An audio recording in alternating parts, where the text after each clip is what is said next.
आज हम लेकर आए दो दोस्तों की कहानी, जिसमें से एक संत रामपाल जी महाराज का शिष्य है और दूसरा उसे दिवाली की शुभकामनाएं देने उसके घर आता है। नमस्ते भाई। रवि के साथ। मैं बिल्कुल ठीक हूँ भाई। तू सुना, क्या हाल है तेरे? बस भाई, मैं भी संत रामपाल जी महाराज की दया से एकदम ठीक हूँ। अच्छा भाई, फिर इस बार दिवाली की क्या तैयारी की? भाई, मैंने तो संत रामपाल जी महाराज से नाम दीक्षा ले ली है। अब मैं बाकी लोगों की तरह नकली दिवाली नहीं मनाता। भाई, पर तुझे संत रामपाल जी महाराज ने ऐसा क्या ज्ञान दे दिया कि तू अब सदियों से चलने वाले त्योहार को भी नहीं मान रहा? अभी तक तो मैं भी आप लोगों की तरह अपने मनुष्य जीवन का मूल उद्देश्य समझ नहीं पा रहा था। लेकिन फिर एक दिन अचानक मैंने टीवी पर संत रामपाल जी महाराज के सत्संग सुने और सत्संग सुनकर मुझे अपने जीवन का मूल उद्देश्य पता चला। पर दिवाली तो श्री राम के वनवास से लौटने की खुशी में मनाई जाती है, और श्री राम जी तो हमारे हिंदू धर्म के इष्ट देव हैं, और तू कह रहा है कि दिवाली नहीं माननी चाहिए? भाई, पहले मैं भी यही सोचकर दिवाली को बड़ी धूमधाम से मनाता था, लेकिन इसके पीछे की सच्चाई कुछ और है। क्योंकि हमें सिर्फ इतना बताया जाता है कि दिवाली पर श्री राम जी 14 वर्ष का वनवास पूरा करके लौटे थे। इसी उपलक्ष्य में दिवाली मनाई जाती है। लेकिन क्या तुम यह जानते हो कि श्री राम के अयोध्या लौटने के बाद क्या हुआ था? नहीं भाई, इसके बाद की जानकारी आज तक किसी ने बताई ही नहीं। कोई बात नहीं, तू चल मेरे साथ। तुझे संत रामपाल जी महाराज के सत्संग के माध्यम से इसके पीछे की सच्चाई बताता हूं। देख, अभी मैं टीवी पर संत रामपाल जी महाराज का सत्संग प्ले करूंगा। उसे तू ध्यान से देखना, तेरे मन की सारी शंका समाप्त हो जाएगी। हाँ भाई, तू सत्संग प्ले कर। त्योहार आते हैं, कोई बात हुई, वो व्यर्थ के खर्चे। ये त्योहार मनाते हैं दिवाली का, दीपावली, ये किस लिए मनाते हैं कि भगवान श्री राम सीता जी को लेकर घर लौटे थे। और फिर चलो, पहले तो देसी घी के दीप जलाए जाते थे, हवन हो जाता था, वो भी बढ़िया बात थी। लेकिन एक दिन हवन कर देने से बात नहीं बनती। अपना रोज लगावे घी की दीप है, रोज हवन करे वो। और जब सीता जी को घर से निकाला, फिर भी मनाओ तुम उसने, फिर भी दिवाली मना रहे हो। सीता तो घर से निकाल दी गई थी जिसके आने की खुशी में, और वो दीप जलाए गए थे, और फिर वह निकाल दी करते। वो तो दुखी हुई, वहाँ जंगल में टाइम पास करा बेचारी ने, सह परिवार। और श्री राम घर पे, परिवार उसका जंगल में, चाहे वो राजा के कुछ भी बना रहो। एक छोटे से नगर का राजा, अयोध्या का राजा था, चाहे राष्ट्रपति बने जाए पूरी पृथ्वी का, जिसका परिवार कहीं रहा कहीं वो जीव सुखी हो सकता है, और फिर भी दिवाली मनावें और दीप जलावें। तो इस तरह की जो क्रियाएं हैं, ये परंपरा है, सूझबूझ का कार्य नहीं है। फिर बम छोड़ते हैं त्योहार के दिन, तरह कितना प्रदूषण फैलाते हैं, आग लग जाती है। तो यह परंपरा बनाई तो बच्चे आकर्षित हुए, इसको समाप्त करेंगे धीरे धीरे। और क्या की खुशी, एक भगत कह रहा था, बोला जी नाम लेने के बाद ज्ञान हुआ हमें, और पहली बार त्योहार मनाया हमने अपना। हमने 10 वर्ष हो गए ना दिवाली मना ली, ना तीज त्योहार मनाए, और ना होली मनाई। कारण क्या रहा कि हमारा परिवार है, 5-6 भाई हैं, मेरे दादा है, उसमें किसी का कोई मृत्यु हो जाती है, कभी हमारे घर में हो जाती है।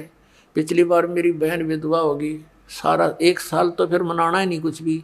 1 वर्ष पूरा नहीं हुआ, इतना दूसरी घटना घट लेती है। और 10 वर्ष हो गया हमने कोई त्योहार मना के नहीं देखा। फिर कहाँ गई वो दीपावली?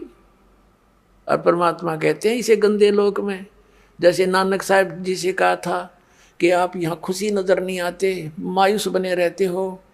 तब नानक साहब जी ने कहा था, ना जाने काल की कर डारे, किसी भी ढल जा पास आवे, अर्जी नाते सरते मौत खुड़क दी, उन्होंने केड़ा हंसावे।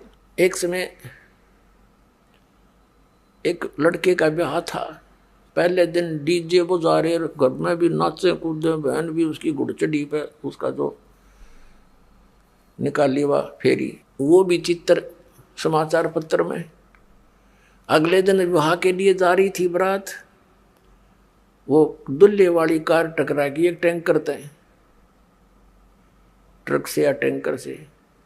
6-7 सदस्य थे, घर के भी थे उसमें 2-3 और वो दुल्ला भी, सारे मर गए।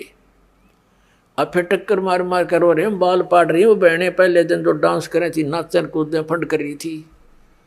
तो परमात्मा कहते ना जाने काल की कर डारे, किस भी ढल जा पासा वे। अर्जुन आते सरते मौत खुड़क दी, फिर क्या किया सी यहाँ पर क्या डांस करें, टाइम पास करो, विवाह करो, बच्चों का संयोग जोड़ दो सिंपल वे से। ब्याह तो 2 बालका का होना है, बाकी तो फंड है, हो कितने इकट्ठे कर लो चाहे ना कर लो। तो इस प्रकार हमने इस प्रत्येक परंपरा को रिड्यूस करना है। कहते हैं जगत का पेखना पेख्या, धनी का नाम ना लेखा। अब एक दूसरे के सिर पर धरे बैठे, उसने ऐसे कर दिया, उसने ऐसे कर दिया, किंतु जो करने वाले का तो जिक्र भी नहीं। तो इस प्रकार वो त्रेता युग में आए थे भगवान मुनिंदर रूप में परमात्मा। उस समय नल नील को स्वस्थ किया और श्री रामचंद्र जी के ऊपर जो पहाड़ जैसा दुख था वो पुल बनवाया। और परमात्मा कहते हैं कि धर्मदास जी को समझाते हैं कि तुम इन राम कृष्ण को भगवान मान बैठे, किस आधार से? एक छोटे मोटे इनकी लीला देखकर कैसे कि श्री कृष्ण जी को तुमने राम मान लिया, भगवान मान लिया, कि उसने गोवर्धन पर्वत उठा लिया, गिरिराज बोलो जिसने। और आपके पुराण बताते हैं, आप खुद कथा सुनते और सुनाते हो कि शेष नाग सारी सृष्टि न ठारा, जिसको ऊपर पृथ्वी भी सारे ये लोग ग्रह भी प्रह भी। तो एक पहाड़ के ठाण तो भगवान मान लिया, तो शेष नाग क्यों नहीं माना तुमने परमात्मा? और फिर आप ये भी कथा सुनते हो श्री राम के उसमें कि द्रोणागिरी उठा कर ले आए भगवान श्री, ये हनुमान जी द्रोणागिरी उठा ले आए। तो इनमें भगवान हनुमान भगवान क्यों नहीं? क्या बताते हैं कि गोवर्धन श्री कृष्ण धारो और द्रोणगिरी हनुमंते, शेष नाग सब सृष्टि उठारा, इनमें कौन भगवंते। फिर क्या बताते हैं? कहते हैं समुद्र पाट लंका गयो, वो सीता को भरता रे, और अगस्त ऋषि ने ये 7 पी लिए, इनमें कौन करता रे। एक अगस्त ऋषि वे हैं जिनमें ऐसी सिद्धि थी कि उन्होंने एक घूंट में 7 समुद्रों को पी लिया था, खत्म खाली कर दिया था इसको। फिर प्रार्थना करी तो वापस उसको छोड़ा था। तो परमात्मा कहते हैं तुम मानते हो कि श्री रामचंद्र जी ने समुद्र पर पुल बना लिया इसलिए भगवान मान लिया। कहते अगस्त ऋषि ने 7 पी लिए थे, वो क्यों ना भगवान माना। फिर कहते काटे बंधन विपत में, कठिन कियो संग्राम, चिन्हो रे नर प्राणिया, ये गरुड़ बड़ो के राम। ओए होए, कहते तुम्हारा भगवान श्री रामचंद्र जिसको तुम भगवान मानते हो, वो तो नागपास में आ गए थे सारी सेना सब समेत, और गरुड़ ने आकर तुम्हारे भगवान का बंधन काटा था श्री राम का। तो गरुड़ बड़ा हुआ, तुम्हारा श्री राम बड़ा हुआ, कुछ तो बुद्धि तो काम ले लो।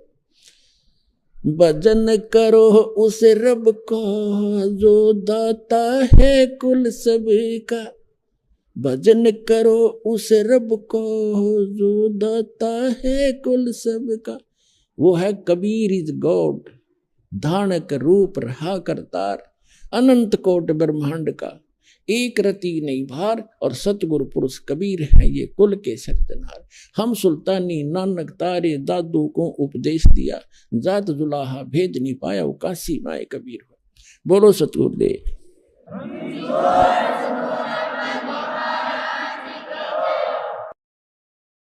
तूने तो मेरी आंखें खोल दी भाई। मैं आज ही संत रामपाल जी महाराज के आश्रम जाकर नाम दीक्षा ग्रहण करूंगा।